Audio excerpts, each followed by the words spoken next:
为了能够顺利到达土耳其安心生活的维吾尔族青年比拉勒，从东突厥才满怀希望启程。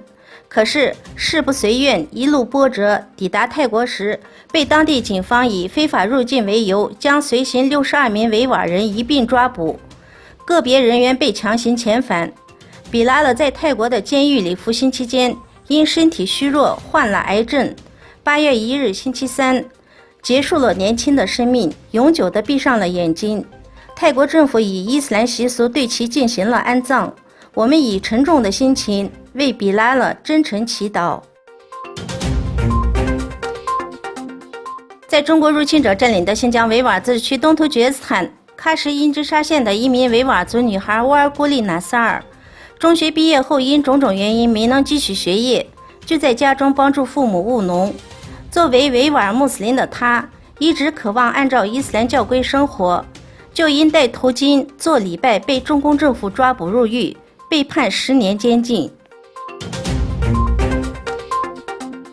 8月2日，在新加坡举行的中国与东盟外长会议上，就南海这一地区的争端解决和区域规划的差异管理达成了一致。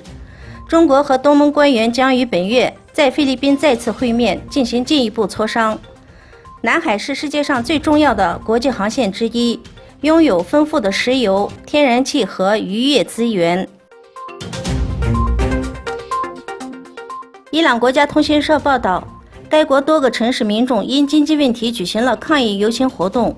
伊朗议会已经要求总统鲁哈尼辞退几个负责国家经济发展问题的部长。